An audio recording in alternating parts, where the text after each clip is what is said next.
In Korea, never mess with men covered in tattoos because the larger the tattoo area, the higher their status, and it's the same in Japan. This tattooed man is Japan's youngest gang leader at just 19. He's already claimed a territory. Local police hesitate to confront him, and his name is Ching Long. A year ago, Ching Long was just a white-haired kid, and his dad was also in the gang. The story was just starting, and his dad's portrait was already on the wall. That day, Ching Long was walking with friends when he saw someone trading flour. Ching Long acted like he wanted to buy some. Before they noticed, he went up and gave a solid beating. Ching Long wanted to rob their money, and after getting it, they thought about having a big meal tonight. Suddenly, a friend picked up a bag of flour, and Ching Long grabbed it and threw it into the sea. Money's fine to take, but leave the flour. They went to a known restaurant. Soon, another mob boss, Yamamura, showed up. Both sides sat, staring at each other. Suddenly, a group came in to kill the opposing boss. Ching Long stayed calm. Seeing the man about to kill the other boss, Ching Long grabbed a frying pan and smashed him, impressing the gang leader. Then Ching Long tossed the pan aside. Our team thinks that right now. The young guy, scared, quickly took Ching Long and ran away. The next day, people from the mountain village found Ching Long and brought him to the gang. The boss wanted Ching Long to join his gang, but Ching Long refused. The village handed him a card and said to consider it. Suddenly, his brother called again, urging him to run fast, as Ching Long was being chased by a group with knives. The group came because their flour was stolen last night. Soon, Ching Long and his friends were caught, and the rival gang's leader appeared. His name was Tianye. The other party wanted Ching Long to repay the flour money, but Ching Long was just a nobody. Where would he get the money, especially for such expensive flour? If you're short on money, I'll sell you abroad. Young organs are valuable overseas. As they were about to board the ship, they noticed Ching Long had a Shankun card. Tianye thought Ching Long was from Shankun, but Ching Long said he wasn't in the gang. The Tianye gang and the Shankun gang are in an alliance. To be on the safe side, let's make a call to confirm. Soon after, Ching Long was brought back by the mountain village people. He met the leader and stayed silent. He simply asked, "Do you have anywhere to go?" This question touched Long's eye deeply, making him cry. Since he lacked fatherly love from a young age and his father died recently, Ching Long's status rose significantly. He joined the village gang and became the adopted son of the village. A year later, Ching Long changed his hairstyle and returned to the familiar restaurant, giving the owner's son some money. This child is also not simple and will appear later. Suddenly, Ching Long received a call that someone was causing trouble on his turf. He then went to his hotel, and the people across from him were from the Tianye gang. The other party wanted them to surrender some turf and were about to leave. Sometimes it's wise to endure, but the more you think, the angrier you get. Ching Long grabbed the bottle, smashed it on his head, and called his crew.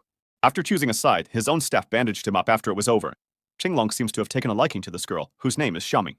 Ching Long asked her out. From Xiaomei, Ching Long found out she's still a student and only performs, not selling herself. Working at the hotel was just to earn tuition, which made Ching Long like her more. Meanwhile, the guy Ching Long beat up before, Tianye, demanded Yamamura surrender some territory, or it would be tough to resolve. Yamamura directly opposed them for Ching Long. "If you want a fight, bring it." Tianye's face went green with anger. Never bully gang members lightly. They always seek revenge. Even if a deity were to appear, they couldn't stop a gang's car from driving down the road, with the local gang leader sitting inside. Suddenly, two individuals burst into the room and opened fire. Ching Long swiftly shielded the boss, but unfortunately, the driver wasn't as fortunate. The driver was hit, and after checking the boss was okay, Ching Long chased them, but they were gone. His brother died in the car, leaving Ching Long upset. The gang held a funeral for his brother, and Ching Long lay in the hospital.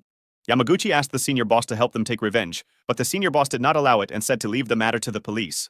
Yamamura visited Ching Long in the hospital and explained, "Let's not get involved, let the police handle it." How could Ching Long heed the call to avenge his brothers? The big brother still wouldn't let him. That evening, folks from the fields went for a walk. Arriving at a hotel, Ching Long limped with his injured leg, just as he was about to avenge his brother there. Suddenly, someone emerged from behind and helped Ching Long take down the opponent first. It was their own second-in-command. To take the blame for the second-in-command, Ching Long urged him to leave quickly. Ching Long then stabbed a few more times and fled. When Tianye arrived, his man was dead, and the killer was gone. Ching Long went to Xiaomei's house, and Xiaomei wanted to help clean the bloodstains. Ching Long's thoughts were not that simple. Tonight, their relationship took a step further as Ching Long successfully planted his seed. As the day came, Ching Long went back to the gang's mountain village, feeling proud yet sad about his actions. Soon after, the police showed up, and Ching Long was taken away. He quietly looked at the second-in-command. He signaled him to manage his gang and clothes. Xiaomei was extremely upset, and everyone who knew Ching Long saw this scene. Ching Long was jailed for over 10 years, and 14 years later, he got out. The second-in-command picked him up and took him home for a feast, but the boss only had a drink and left. Ching Long was confused, and his brothers said the boss had terminal cancer. But that wasn't the main issue. After Ching Long's 14-year imprisonment, the gang also went through reform. Many left, and others took over their turf. Ching Long asked how they make money now, and they said they do illegal fishing at sea. "We rely on catching small shrimp to survive. Working a regular job isn't an option. It won't happen in this lifetime, so we live like this." Qinglong was wandering aimlessly down the street when suddenly the former restaurant owner saw him. She was very happy to see Qinglong.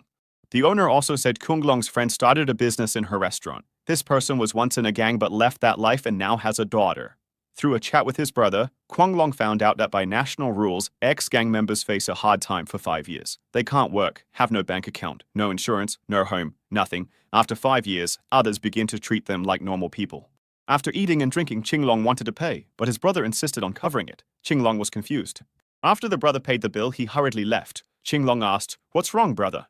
The brother said that if anyone saw him with Qinglong, others would think of him as a criminal, and he might lose the hard-earned job he had. After saying that, he ran away as if he had seen a ghost. Qinglong sat down sadly, with only the proprietress there to comfort him, and he drank in sorrow. Suddenly, a white-haired man appeared outside and seemed very familiar with Qinglong, but Qinglong didn't quite recognize him. The white-haired man said he was Xiao Shuai, the kid Qinglong had given money to 14 years ago, who had grown up so much. Now, Xiao Shuai has adopted the same hairstyle Qinglong had back then, just like Qinglong used to have. Little Shuai told Uncle Qinglong that their old gangster ways couldn't be done openly anymore, so they switched to running clubs. At the club, someone was causing trouble, but Little Shuai handled it with a few words. He also said he admired Uncle Qinglong, and after Qinglong went to prison, Little Shuai grew up continuing the gang's dirty work. When Qinglong asked what kind, Little Shuai didn't answer and went back to the gang. The boss is hospitalized again, and everyone gets 10,000 each, but Qinglong gave over 100,000. He then asked the second-in-command about their shady business. Their shady business involves selling flour. Relying on catching shrimps doesn't earn much. When they reached the spot, Qinglong fought with the second-in-command, but afterward, they had to face reality. Qinglong doesn't blame him. After all, people need to make a living. Then a brother called, and Qinglong found a woman he liked back then. After being released from prison, Xiaomei had changed her number, but now Qinglong finally found her and chose to wait outside for Xiaomei to get off work. After 14 years, they finally met, and Xiaomei told him that they should not see each other anymore. Qinglong felt perplexed, and Xiaomei disclosed that she had a daughter, who was also Qinglong's child, but the mother chose not to inform her. His father was in a gang, and then he left. Since being jailed, it was surprising how much it impacted Qinglong. Meanwhile, Xiao Shuai was dealing with Tianye, and his tone was very displeasing to him. Then he left. Suddenly, Tianye remarked that Xiao Shuai was quite like his dad, and hoped Xiao Shuai wouldn't turn out the same. Xiao Shuai asked what he meant, but Tianye didn't clarify. Eventually, after digging, Xiao Shuai found out Tianye killed his dad. His dad was the driver killed back then. Meanwhile, thanks to Qinglong's efforts, the family finally lived together, but Qinglong didn't acknowledge his daughter. With friends' help, Qinglong also got a job, and his colleague beside him knew about it. Qinglong was once in a gang. He joyfully snapped a photo and shared it online. It soon became a trending topic. When Xiaomei got to the company, her boss fired her because her daughter's dad was a gangster. Plus, a friend was beaten by others for posting a photo carelessly. Their jobs were lost. When the brother got home, his wife had left with the child, and Qinglong went back home. Due to his actions, Xiaomei scolded him, leaving Qinglong alone again. He went to the boss lady's place to drink. Xiao Shuai told Uncle Qinglong he found his father's killer. Xiao Shuai wanted revenge, and Qinglong advised him.